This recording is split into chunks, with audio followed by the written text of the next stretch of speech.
प्यारे साथियों नमस्कार। एक प्रश्न आपके जहन में बहुत जबरदस्त तरीके से उमड़ रहा है, वो है कि सीटेट का रिजल्ट कब तक आएगा, या ये कहें कि सीटेट की आंसर की कब आएगी और अगला सीटेट जुलाई वाला आएगा या नहीं आएगा।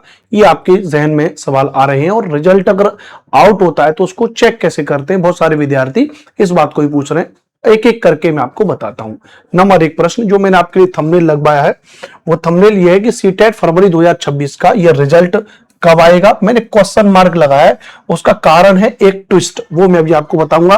और अगर रिजल्ट आएगा तो रिजल्ट को कैसे होगा रिजल्ट आपका चेक, तो ध्यान से समझिएगा। सबसे पहली बात, रिजल्ट में जनरली यह बात आप भी जानते हैं और मैं आपको पहले ही बता चुका हूं कि एग्जाम के 20 से 22 दिन में, एग्जाम के 20 से 22 दिन के अंतर्गत सीबीएसई के द्वारा आंसर की रिलीज की जाती है, आंसर की रिलीज कर दी जाती है। सीटेट की हर बार से पैटर्न रहा है। उसके बाद मैक्स टू मैक्स 8 से 10 दिन, उसके बाद मैक्स टू मैक्स 8 से 10 दिन के अंतर्गत रिजल्ट आउट हो जाता है, आपका रिजल्ट आउट हो जाता है। तो अगर इसके हिसाब से अगर देखें, एग्जाम जो इस बार हुआ तो 7 और 8 फरवरी को एग्जाम हुआ।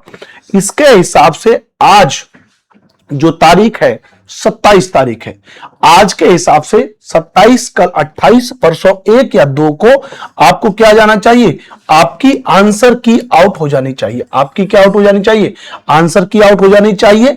और 7 और 8 फरवरी के हिसाब से अगर हम बात करेंगे तो 7 मार्च या 7 से 10 मार्च के बीच अधिकतम अगर मैं ये बात मान के चलूं तो 10 मार्च तक आपका क्या आउट हो जाना चाहिए, आपका रिजल्ट आउट होना चाहिए। लेकिन क्या इस बार डिले होगा रिजल्ट, ये आप सभी विद्यार्थी पूछ रहे हैं। और अगर रिजल्ट डिले होगा, रिजल्ट अगर डिले होगा तो उसका कारण क्या है, तो उसका कारण होगा, जैसे आप यहां पे सीबीएसई की वेबसाइट पर आओगे तो आप देखोगे यहां पे कि 27 फरवरी 2026 है आज, यहां पे एक री एग्जाम पब्लिक नोटिस डला हुआ है। री एग्जाम पब्लिक नोटिस क्या है, हमने आपको बताया था कि जब 7 फरवरी को एग्जाम हुआ था तो 7 फरवरी के बाद 2 एग्जाम थे। एक एग्जाम था लक्ष्य इंटरनेशनल एकेडमी जो वैशाली का था, है ना, एक तो वो था। दूसरा था जो बासमती नगर में जो सेंट जॉन्स एकेडमी, वैशाली के 2 सेंटर थे जिन सेंटर्स पे सीटेट का पेपर 2 वाज नॉट कंडक्टेड, जो है कंडक्ट नहीं हुआ था। कारण उन्होंने बहुत सारे दिए थे। तो अब उसके बाद उन्होंने उसकी डेट के लिए बोल दिया था कि 15 दिन के अंदर हम इसकी डेट जारी कर देंगे, तो उन्होंने वो डेट निकाल दी है। और वो जब डेट आई है तो वो अब एग्जाम जो करा रहे हैं वो 1 मार्च 2026 को दिन संडे को उन एग्जाम को कंडक्ट करा रहे हैं जो 2 सेंटर पे एग्जाम नहीं हुआ। तो 2 सेंटर पे आप देखो तो लगभग आप अगर एक अनुमानित अगर देख रहे हो तो बिहार में है तो मान लीजिए लगभग एक सेंटर पे 200-300 बच्चा आता ही आता है, तो 500-400 के आसपास बच्चा है। तो लगभग आप देखो तो लगभग 1000 बालक ऐसा रहा होगा, ऐसा मेरा मानना है। दोनों शिफ्ट में अगर पेपर हो रहा है तो पेपर 1 पेपर 2 में तो लगभग 1000 बालक ऐसा होगा, थोड़ा बहुत कम बढ़ती, जो एग्जाम नहीं दे पाया होगा। तो अब एग्जाम नहीं दे पाया होगा तो अब सीबीएसई के सामने एक टास्क अब यह है कि 1 मार्च को इनका एग्जाम कराए, फिर अगले 20 दिन का इंतजार करा करके मार्च के एंड में 25 मार्च तक इसकी आंसर की अलग जारी करे, इसकी आंसर की अलग जारी करे। और उसके 8 से 10 दिन के बाद यानी 10 अप्रैल तक इसका रिजल्ट, इन वाले विद्यालय का रिजल्ट अलग से जारी करे। और जो हमने कहा कि जो 7 और 8 फरवरी को पेपर हो गया है उसका अधिक से अधिक हम 2 से 3 मार्च तक उसकी आंसर की जारी करे। और उसके बाद हमने कहा कि लगभग उसके 10 दिन 5-7 दिन के बाद 10 मार्च तक उसका अलग रिजल्ट जारी करे। तो ये थोड़ा सा प्रैक्टिकली पॉसिबल नहीं लग रहा है, ये थोड़ा सा प्रैक्टिकली हमको बिल्कुल भी पॉसिबल नहीं लग रहा है। आप में से ही ये बंधु हैं, आप में से ये भाई बहन है हमारे जो बिहार में वैशाली में उन 2 सेंटर्स पे पेपर नहीं दे पाए। तो अगर उन 2 सेंटर्स पे पेपर नहीं ले आए तो जो मुझे लगता है कि यार एक अनुपम सर एक बढ़िया व्यवस्था क्या हो सकती है, तो बढ़िया व्यवस्था क्या हो सकती है कि इन दोनों का सेंटर एग्जाम कंडक्ट करा लिया जाए थोड़ा जल्दी से, क्योंकि बाकी का तो पूरा जो सीबीएसई ने जो पहले 7 और 8 फरवरी को एग्जाम कंडक्ट कराया उसकी आंसर की तो लगभग उनकी रेडी होनी चाहिए।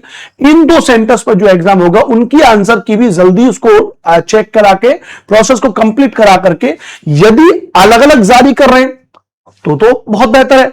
लेकिन अलग अलग जारी करना पॉसिबल नहीं लग रहा है, ठीक नहीं लग रहा है व्यवस्था। तो कॉमनली फिर ये लोग सीबीएसई को करना चाहिए कि कॉमनली जो है कि 10 से 15 मार्च के बीच, यानी 1 मार्च को इसका एग्जाम कंडक्ट हो जाए इन 2 सेंटर्स का, तो इन 2 सेंटर्स की आंसर की और बाकी के जो पहले एग्जाम हो चुके हैं उन दोनों की आंसर की को मिक्स करके 10 से 15 मार्च के आसपास तक आंसर की इसकी आ जाएगी। पहली बात ध्यान रखना। अब दूसरी बात यह है कि अब आपका सीबीएसई के द्वारा कि जो अब आपका सीटेट है वो जुलाई 2026 में होगा या नहीं होगा, सीटेट का जुलाई 2026 में होगा या नहीं होगा, उसको लेकर के सीबीएसई को मैंने मेल किया है। सीबीएसई को मैंने क्या किया है, तो सीबीएसई को मैंने पहले तो भी मेल किया है, ध्यान रखना भी है सीबीएसई को। सीबीएसई का क्या जवाब आता है उसके आधार पे मैं आपको बताऊंगा। दूसरी बात, फिर सीबीएसई के मेल के द्वारा फिर सीबीएसई का हेडक्वार्टर, सीबीएसई के ऑफिस जाकर के मैं खुद ऑफिस जाऊंगा, वहां जाकर के प्रॉपर इसका एक ज्ञापन पत्र बनवा करके हम सब अध्यापक बंधु उस पे साइन करके हम इनको जाकर के अपना में ज्ञापन हम खुद सौंपेंगे कि भाई साहब ये बताइए कि अब आप अगला सीटेट कराओगे या नहीं कराओगे। क्योंकि बहुत सारे विद्यार्थी असमंजस में रहते हैं कि भाई सीटेट का एग्जाम जिसकी आंसर की अगर डिले होगी तो वो बच्चे पास हैं या फेल हैं वो पता चल जाएगा। और जो विद्यार्थी अगले सत्र के लिए तैयारी कर रहे हैं, ऐसा तो नहीं है कि सीबीएसई कहीं 2025 की तरह और एग्जाम ही ना कराए, पूरा 1 साल बीत गया उन्होंने एग्जाम ना कराया, जबकि गाइडलाइन कहती है कि सीटेट का पेपर साल में 2 बार होगा। तो साल में अगर 2 बार पेपर होगा तो इसका मतलब पेपर जो है जुलाई वाला पेपर या जिसको हम अगस्त में भी चला जाता है, तो जुलाई और अगस्त वाला पेपर इस बार हो, इसको लेके अभी से प्रेशर सीबीएसई पर हमको बनाना होगा। आप सभी लोगों का इस मामले में क्या कहना है एक बार मुझे कमेंट बॉक्स में जरूर बताइएगा। यदि आप हमारे इस यूट्यूब चैनल पर नए हैं तो प्लीज चैनल को सब्सक्राइब जरूर करिएगा। बहुत बहुत धन्यवाद। आज के सेशन को ज्वाइन करने के लिए आप सभी का बहुत बहुत तहे दिल से धन्यवाद। मेरा नाम अनुपम भारद्वाज है, सीटेट में एसएसटी पढ़ाता हूं। आप मुझे यूट्यूब पर सर्च करेंगे, एसएसटी बाई अनुपम से डालोगे, सीटेट एसएसटी बाई अनुपम से डालोगे, मेरी सारी की सारी क्लासेस आपको विधिवत तरीके से मिल जाएंगी, बहुत बढ़िया तरीके से। चैनल को सब्सक्राइब जरूर करिएगा। जय हिंद, वंदे मातरम, take care, love you all.